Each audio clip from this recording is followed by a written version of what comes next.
Bienvenidos a la segunda temporada de Conéctate, el podcast de Conatel, un espacio para informarte de lo que ocurre en el mundo de las telecomunicaciones y también para debatir sobre la forma en la que nos comunicamos. En este primer episodio tengo el honor de que me acompañe el ministro para la Cultura, Ernesto Villegas, a quien le damos la bienvenida y agradecida por este tiempo.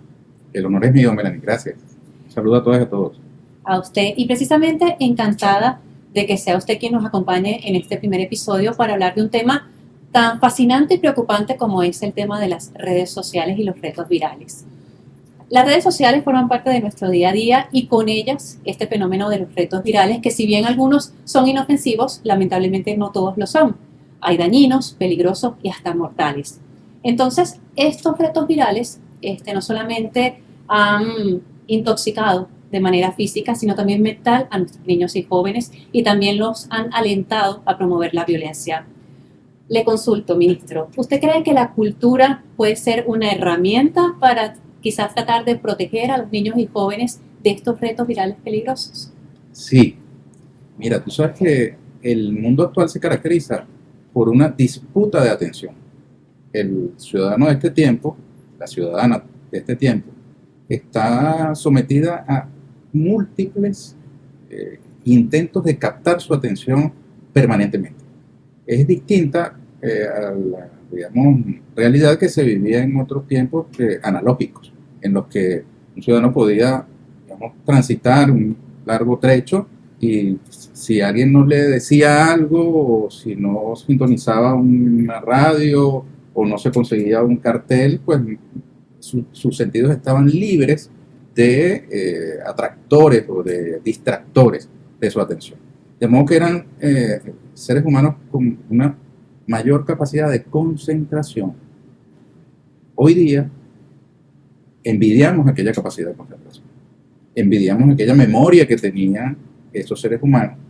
Por ejemplo, los primeros entrevistadores, ellos pasaban 1 o 2 horas después que realizaban su entrevista y apenas tomaban algunas notas y luego tenían la capacidad de transcribir con una precisión impresionante para nuestros estándares actuales aquella conversación que habían sostenido 2 o 3 horas atrás con un personaje determinado.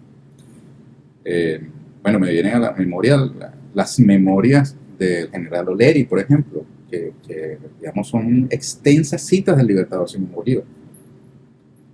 Y hoy te dan un número telefónico y tienes que pedir que te lo repitan. No sé si te pasa.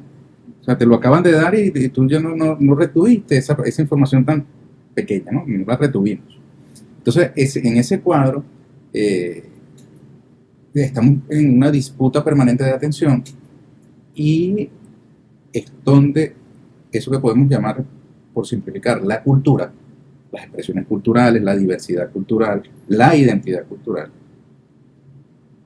juegan un papel importantísimo como vacuna para que el tiempo y la emoción, el entusiasmo, la identificación que desarrolla un ser humano y particularmente un niño sea con unos determinados valores y que puedan de alguna manera compensar este otro distractor que capta la atención en condiciones de ventaja frente a otras opciones, porque claro está, tú tienes acá una ventana al mundo, a través de un buscador tú puedes conseguir un montón de cosas, hay cosas muy positivas a las que puedes acceder. Imagínate tú si Simón Rodríguez hubiese tenido acceso a la cantidad de información que tiene el ser humano hoy.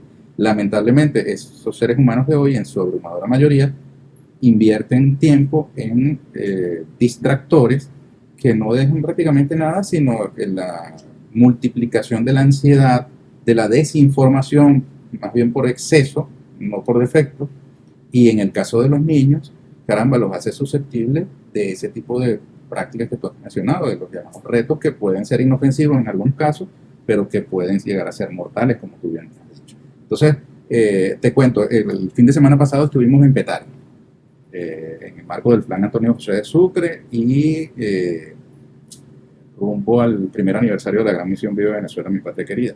Y fue muy emocionante ver a los chamos de Petare, mitos, emocionarse bailando tambores, con la percusión. Entonces tú dices, un tiempo que un niño dedica a bailar, a hacerse feliz con esa expresión corporal, es un tiempo ganado, porque es un tiempo que no está sumergido en una cosa como esta, que puede traer, como hemos dicho, algunos elementos positivos, pero que los riesgos de que sean, digamos, contraproducentes son muy altos. Entonces sí, mientras tú puedes promover la lectura constructiva, mientras puedas promover el cultivo de la música, de las artes visuales, de la danza, incluso inquietudes en otros campos de la ciencia, infinidad de espacios de conocimiento, tú vas entonces a tener a un chamo que puede compensar esos, digamos, esos riesgos y puede ser realmente un ciudadano con capacidad de aportar a la sociedad, a la humanidad y así mismo. Y partiendo de esa experiencia, ministro, quizás qué papel pueden jugar los artistas, los cultores, los creadores de contenidos culturales para quizás promover ese comportamiento sano y seguro en las redes sociales, partiendo de esa experiencia. Bueno, yo creo que hay una palabra muy crítica o sensible o, digamos, indispensable que debe tener cualquiera que ejerce la comunicación. Y más alguien que de pronto lo hace no con fines profesionales o con, digamos, un código de ética, sino que sencillamente está en pos de la viralidad, ¿no? Porque este mundo en que vivimos privilegia lo viral por encima de lo veraz. Entonces, en busca de ser viral, no hay reglas, todo se vale. Entonces, si tú le añades a esa búsqueda una palabra que es la responsabilidad, entonces ahí ya empieza a hacer un pequeño giro, un pequeño gran giro, aquel que está, digamos, en una condición de influencer o influenciador o artista o comunicador. Porque si tú actúas con responsabilidad, entonces entenderás que todo tiene su límite y que no todo se vale para hacerte viral. Lamentablemente en este mundo, como te he dicho, en que vivimos, dominado por estas comunicaciones inmediatas, lo viral es más importante, entre comillas. Entonces un contenido que tiene muchos me gustas o muchas vistas es más valioso, entre comillas, que uno que tenga pocas. Importa poco si el que es más viral no es veraz, e importa poco si el que es menos viral es veraz. Si tiene 3, 4 me gusta, entonces es algo que tú tiendes a desechar. Pero a lo mejor en esos 4 me gustas está la verdad, la fórmula de una, qué sé yo, de una medicina importantísima, ¿no? O de pronto la verdad sobre un asunto determinado, porque entonces también tienes legiones de seres humanos desinformados, porque lo que te es tendencia no está pasado por un filtro de veracidad. Entonces de pronto tú tienes una minoría bien informada que tiene una influencia pequeña en el campo de las redes y una mayoría desinformada que creen saber la verdad. Esa es la otra, tienes la ilusión de conocimiento. Tú de pronto, no sé si has visto unos memes, ¿no? Que dicen, bueno, ya nos cansamos de ser expertos en terremotos y ahora vamos a ser expertos en tal otra cosa. Porque tú ves los contenidos y tú dices, caramba, estos hablan con una propiedad sobre unos asuntos de los que realmente son desconocedores. Como decía el profesor Eleazar Díaz Rangel, la opinión pública se crea con individuos que tienen un conocimiento a medias o a cuartas sobre un determinado tema. Entonces, pasa eso. Es que se hace una opinión, pero realmente no está sólidamente fundamentada, sino más bien fundamentada en la viralidad. Totalmente, ministro. Nosotros desde Conatel estamos lanzando la campaña Conéctate a la vida, precisamente para que la gente valore su existencia, para impulsar y que los niños, los jóvenes también reconozcan los riesgos que conllevan a estos retos virales. Quisiera consultarle, quizás desde el Ministerio de la Cultura, qué estrategias pudieran estar evaluando, contemplando para también sumarse a este llamado que se ha hecho también desde el Ejecutivo para hacer un llamado de alerta ante estas plataformas y quizás también cómo los medios privados, o sea, los sectores privados, pueden apoyar estas iniciativas que se puedan impulsar y los medios de comunicación a nivel general, porque es una responsabilidad colectiva, no solamente del Estado. Mira, nosotros, te hablo como Ministerio del Poder Popular para la Cultura, tenemos 27 entes adscritos. No te los voy a decir todos porque pasaríamos mucho rato, pero desde la Biblioteca Nacional hasta el Centro de la Diversidad Cultural, la Compañía Nacional de Música, la Compañía Nacional de Teatro, la Compañía Nacional de Danza, el Archivo General de la Nación, el Centro de Estudios para la Descolonización, en fin, un abanico de 27 entes inscritos que tienen trabajadores de carne y hueso que están dispuestos a cooperar, a colaborar con cualquier iniciativa en esa dirección. Pero además, te puedo hablar en nombre de 514.000 artistas, cultores y creadores que se registraron en la Gran Misión Viva Venezuela, mi patria querida, que están en disposición de aportar contenidos, de sumarse a esta campaña. A mí me llamó mucho la atención el dato de que el 95% de esos 514.000 artistas, cultores y creadores que se registraron manifiesta estar en disposición de compartir sus conocimientos y saberes con particularmente los niños y los jóvenes. Entonces, eso es un capital humano, una experiencia acumulada, un talento que está ahí a la orden. Así que si de alguna manera nosotros podemos cooperar, y te insisto, además de la institucionalidad, este sector de artistas, cultores y creadores que además sobrepasa esa cifra, los que se registraron siguen siendo una minoría respecto de la totalidad de quienes en Venezuela se reconocen como artistas, cultores y creadores. Todavía tenemos que, digamos, capilarizar mucho más ese registro. Pero te aseguro, somos centenares de miles, por no decir de millones, los que estamos en disposición de aportar modestamente lo que se nos ha requerido para el logro de esta iniciativa. No es una iniciativa que interese solamente a Conatel, es una iniciativa que, oye, interesa a la humanidad. Es decir, ni siquiera solo a los venezolanos y venezolanas, es que a la humanidad le interesa que nosotros podamos tener un uso racional de estas herramientas y que las nuevas generaciones puedan desarrollar un modo de relacionamiento sano con esos instrumentos y que podamos, por supuesto, prevenir hechos lamentables como los que hemos visto que interpelan a los padres, ¿sabes? Creo que ahí hay un papel que debe cumplir la familia. El Estado tiene mucho que hacer, la escuela tiene mucho que hacer, los artistas y los comunicadores tienen mucho que hacer, pero los primeros que tienen que hacer son los integrantes de la familia. Así como decíamos hacía mucho tiempo, no dejes que tus hijos aprendan sobre las drogas con otros, explícales tú mismo de qué se tratan las drogas. Bueno, así mismo deberíamos nosotros plantearnos como padres, como familiares directos, niños, oye, que ellos tengan la orientación más inmediata de quienes los acompañamos en estos primeros pasos de su vida, porque también es un asunto de responsabilidad familiar. Yo creo mucho en eso, que nosotros tenemos que exigirnos como padres, como familiares, y no echarle después la culpa a Fuente Ovejuna. O sea, si tú en tu casa tienes las herramientas para lidiar con eso, utilízalas, no va a ser un tercero. Igual, las familias también son víctimas, porque los adultos también, o sea, ¿cuántas personas no están enfermas? ¿Y cuántos no estamos? Para no empezar a señalar a otros. ¿De qué manera esto nos ha afectado? A veces uno tiene la pulsión de informarse y realmente lo que quieres es meterte una dosis de dopamina que te genera el paseo por el teléfono. Entonces, tenemos un problema de salud pública mundial que tenemos que atender, de salud mental. Y todos los esfuerzos que sean necesarios, nosotros estamos en disposición de aportarlo. Y creo que la Gran Misión Viva Venezuela, mi patria querida, muy pequeñito. Es una creación del presidente Nicolás Maduro Moros para realzar nuestros bailes, cantos, música, ritmos y artesanías de raíz tradicional venezolana, así como toda nuestra diversidad cultural. Mira, así sea en un pequeñito porcentaje, ha contribuido, porque, oye, ha hecho que la sociedad voltee hacia su propia identidad, y en lugar de estar buscando modelos ajenos en el mundo, oye, te consigues con que nosotros tenemos unos referentes culturales inmediatos que nos llenan de fortaleza. No debemos tener miedo de dialogar con el mundo, no tenemos que tenerle miedo a otras culturas, al diálogo intercultural, pero sí tenemos que tener firmes nuestras raíces para poder relacionarte de una manera sana con el resto.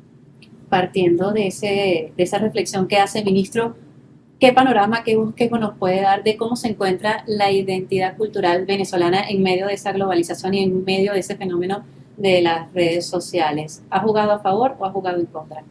Mira, yo comprendo tu pregunta porque yo también la haría, sí. Pero es mi deber no dar una respuesta binaria, en el sentido de que absolutamente sí o absolutamente no. Porque digamos que ese fenómeno de la globalización ha tenido como consecuencia también un desarrollo tecnológico y un acceso a, digamos, a información y a fuentes de conocimiento que no podemos menospreciar. Lo que sí ha habido es un intento de utilizar esas bondades para homogeneizar culturalmente al mundo de acuerdo con un solo parámetro de la cultura occidental, particularmente del American Way of Life, con todo lo que eso implica, la cultura chatarra, llamémoslo así, o los esquemas hollywoodenses que pretenden implantarle al resto del mundo, ¿no? Y claro, en ese sentido, la identidad cultural venezolana y nuestroamericana se ha visto desafiada.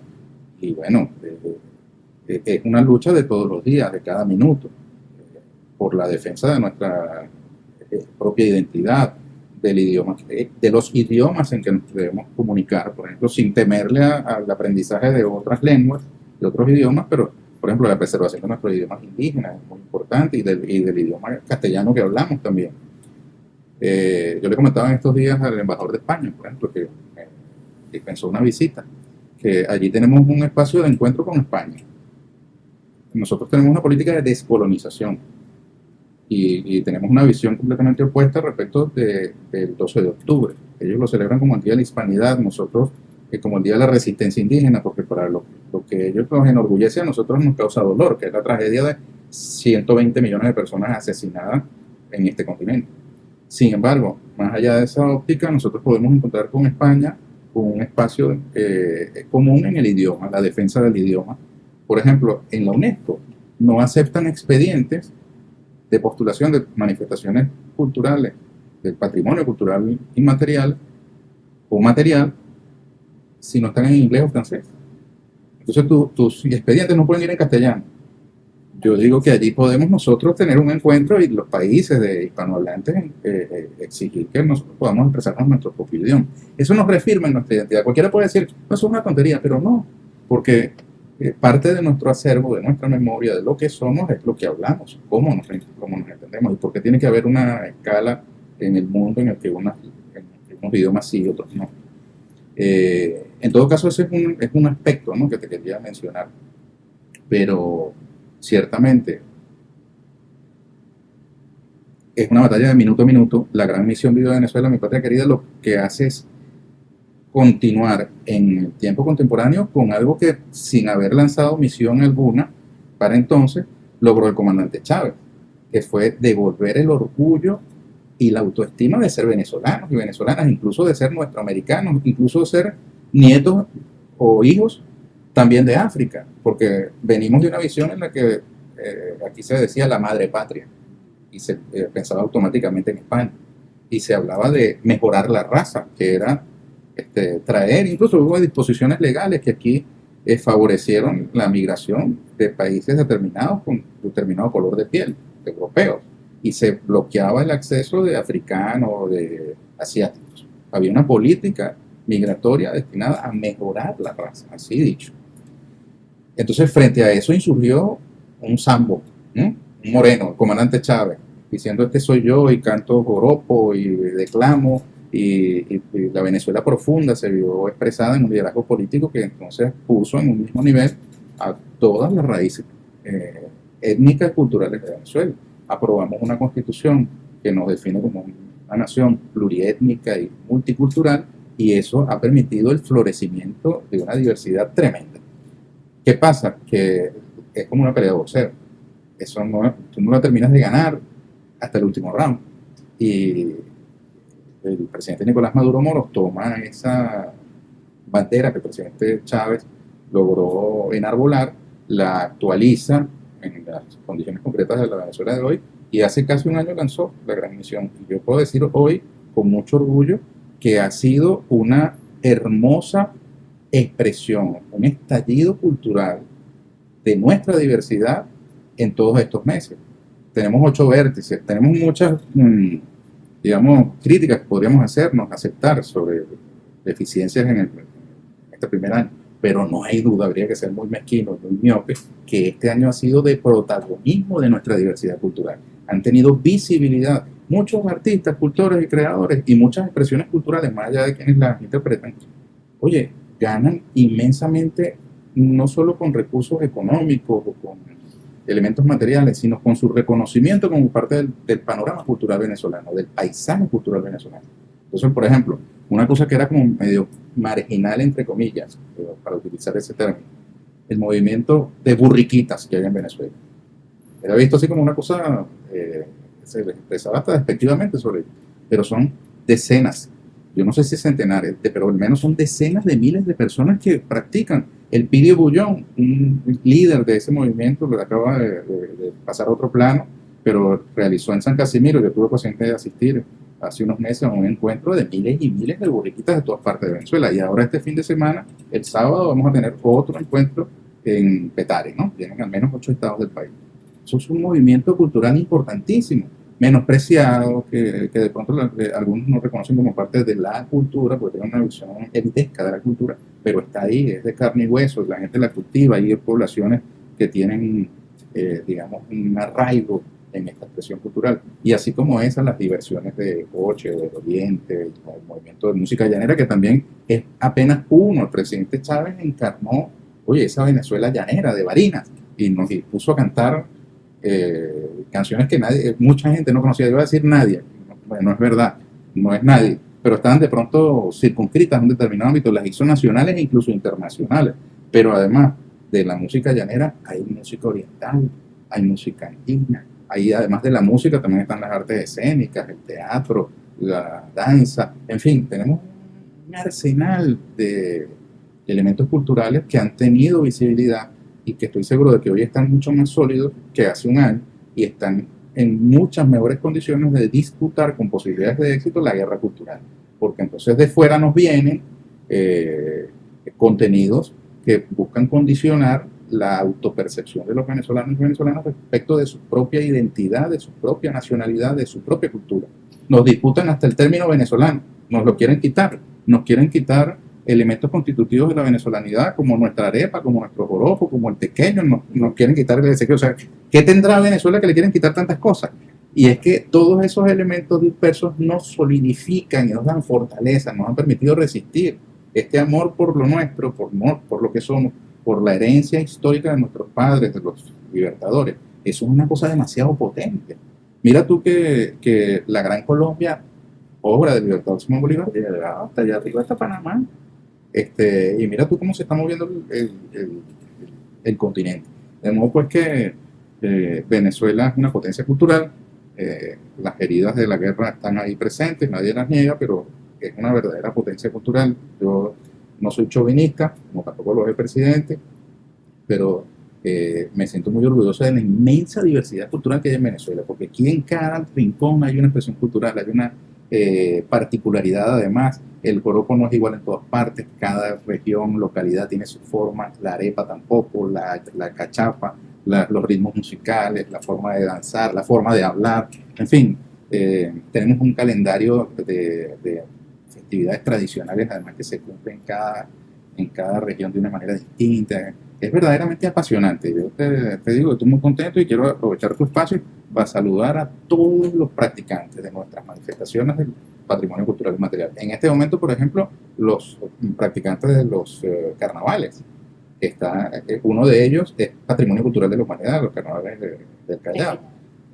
Pero estos mismos practicantes de los carnavales, que hay medio pinto, madama, o expresiones de carnavales de las carrozas aquí en Caracas y La Guaira, o en Carúpano, o en otras localidades del país, en Lara, en fin, en todas partes hay carnaval.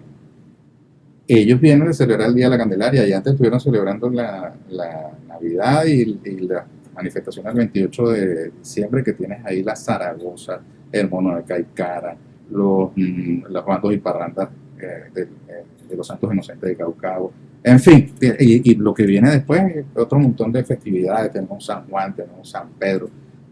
Venezuela es un hervidero de expresiones culturales y eso refleja un talante muy especial que tenemos los venezolanos. Ministro, y ante ese arsenal de elementos culturales que usted bien ha definido y ha hecho un bosquejo de cómo están incrementando, se están masificando en Venezuela, ¿cómo los ciudadanos pueden precisamente apoyar esa masificación a través de las redes sociales? ¿Cuál sería quizás su recomendación? Mira, uno de los vértices de la gran misión Viva Venezuela, mi patria querida, es hagamos viral lo nuestro. Ese es su enunciado, hagamos viral lo nuestro. Entonces, primero, a los que tienen contacto directo con esas manifestaciones culturales, nada cuesta reseñarlas, comentarlas, difundirlas, utilizar ese escenario de las redes también de una manera proactiva, y no que seamos simples consumidores, sino también generadores de contenidos culturales. Eso es importantísimo. Creo además que nuestros muchachos que son expertos en redes, los que manejan cuentas con muchos seguidores, oye, le harían mucho bien a nuestra identidad cultural si una parte de sus contenidos se la dedicaran a reseñar, a compartir, a conocer esas manifestaciones culturales y a reconocer también a los practicantes que tienen infinidad de saberes y conocimientos que de pronto pasan desapercibidos. Desde las señoras que preparan los dulces hasta los ejecutantes de un instrumento musical académico o popular, los compositores, los poetas, en fin, esos son elementos que nosotros tenemos que mirar con admiración y no como una simple decoración, no como un elemento decorativo. Si nosotros le sabemos la vida por influjo de la industria cultural que nos impone, oye, el último episodio de Shakira con Hamilton, o de Clara Chía con, ¿cómo se llama? De Piqué. Si sabemos eso, ¿cómo nosotros no nos puede importar cómo puede no importarnos, oye, lo que sucede en la comunidad cultural más próxima de tu propio país, de tu propia, del sitio donde vives, de donde se crían tus hijos? Y no me refiero a la farándula, o sea, a estar averiguándole la vida ajena, sino, caramba, ¿cómo se están preparando en este momento para la celebración de los carnavales? ¿Ah? ¿Cómo van a ser los disfraces?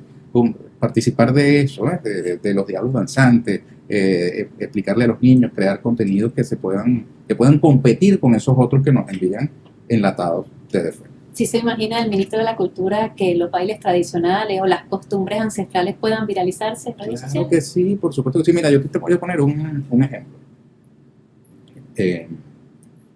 Bueno, yo soy un poco adicto al trabajo, ¿no? Y, bueno, pongo por testigos a quienes me acompañan en esta locura. Y yo he tratado de hacer cumplir con mis responsabilidades. Pues. Y muchas veces uno hace cosas que te mueves para acá, te mueves para allá, hace mil cosas. Y tienen una repercusión así, de este tamaño. Cierto día, porque una artista colombiana llamada Karol G, me gusta mucho cómo baila y cómo canta, comentó que el tequeño era colombiano. No sé si tú lo viste. Y entonces yo dije, caramba, nosotros queremos mucho a nuestros hermanos colombianos. Pero el tequeño se llama tequeño porque es de los teques, o sea, ¿cómo me vas a ningunear de esa manera? Así que hasta con los hermanos uno tiene que reafirmarse en su identidad, en lo que es de cada quien. Nosotros compartimos el tequeño con todo el mundo, pero que nos pretenden arrebatar la titularidad de la creación ya es otra cosa. Entonces agarré y le pedí a mi directora de despacho, que estábamos firmando una torre de aburridos papeles ese día, y le dije, mira, grábame ahí. Y me puso mi propio teléfono a grabar. Y lo único que hice fue firmar el certificado que dejaba constancia que el tequeño es patrimonio cultural de Venezuela.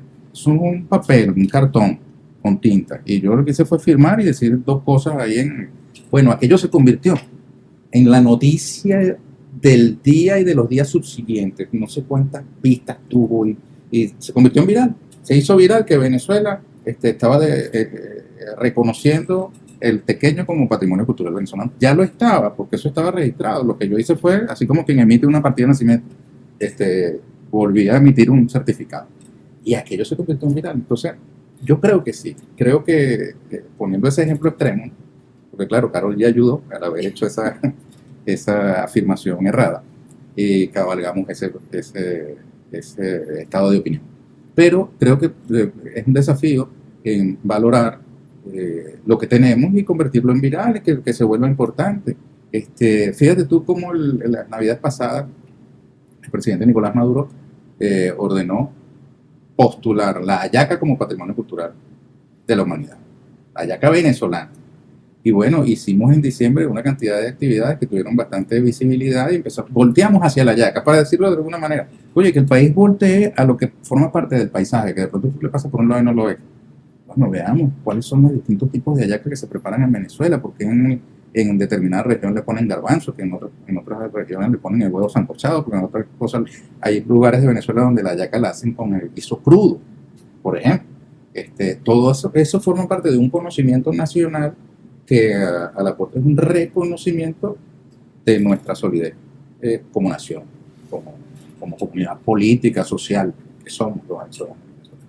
De modo pues que sí, la red es el nuevo escenario de la batalla cultural. Y allí tenemos que ir sin complejos. No como con... O sea, no puedes ir derrotado antes de la pelea. No porque aquellos sean muy grandotes, te la van a ganar siempre. Si son grandotes y tienen muchos recursos y casi que se creen emperadores de las tendencias o de los contenidos. Pero no, vale, nosotros tenemos con qué. Su consejo, usted también, no solamente como ministro, como padre, también de adolescente, de 2 niños, su consejo a los padres para quizás alentarlo a llevarles a esa educación sobre esta era digital y los riesgos que conllevan los retos virales. Sí, bueno, me cuesta dar consejos porque yo mismo tengo mis propios desafíos con los chamos que forman parte también de otra generación. Es una pelea diaria eso, no te creas, porque esto está metido en la casa de uno, de cualquier hora. He leído, sí, algunos textos que dicen que antes de determinada edad no le compres y entregues un teléfono al chamo. Contrólale el tiempo de exposición. Es decir, tú le puedes prestar tu teléfono y qué tiempo pueden tenerlo. Hay quienes, por obligación, de pronto tienen que darle un teléfono a un niño, pero hay que tener conciencia de que eso es un riesgo. Tú no le puedes dar un arma a un niño, ¿verdad? Bueno, esto es un arma. No le puede, o sea, es un niño, y al ser un niño no está en la capacidad de entender todo lo que allí va a llegar, de percibir, o tampoco estás tú en capacidad de garantizar que lo que él ve va a ser procesado con la madurez necesaria para los determinados contenidos. Entonces, no escojas la vía fácil, colega padre, colega madre, que de pronto es darle el teléfono para que te distraigas y tú no sabes qué está pasando allí, ¿no? En la cabecita de ese ser. Creo que no le podemos dar solo a la familia, así como te digo lo uno, te digo lo otro, a la familia y sobre todo a las madres, no le podemos decir tanto, porque buena parte de los hogares venezolanos están en cabeza de una madre. Entonces, bueno, las madres sobreexigidas, tampoco las vamos a hacer sentir culpables. Tenemos que apoyarlas desde la institucionalidad, desde el sistema educativo, con programas como hablando de esos temas. Me parece que nosotros podemos contribuir a que esa batalla que tienen que dar las madres en primera fila, las ganemos entre todos y que ellas no tengan que enfrentar solas.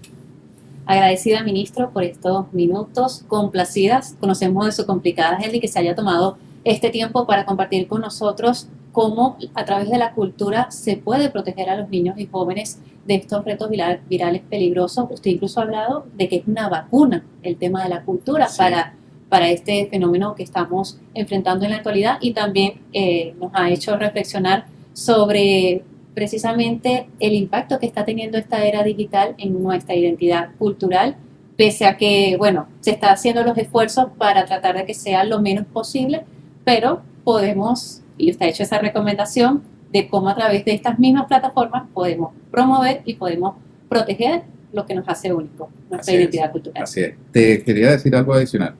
No dejemos que este mundo virtual sustituya al mundo real, ¿verdad? Eso pudiera ser una conclusión. Y por eso yo aprovecho para invitar a todas y a todos a que participen de las actividades que vamos a estar desplegando a lo largo del año a través del Festival Mundial Vivo de Venezuela. Vamos a tener el Festival Internacional de Teatro Progresista, vamos a tener la Bienal del Sur, vamos a tener la Feria Internacional del Libro, que en efecto viene recorriendo el país.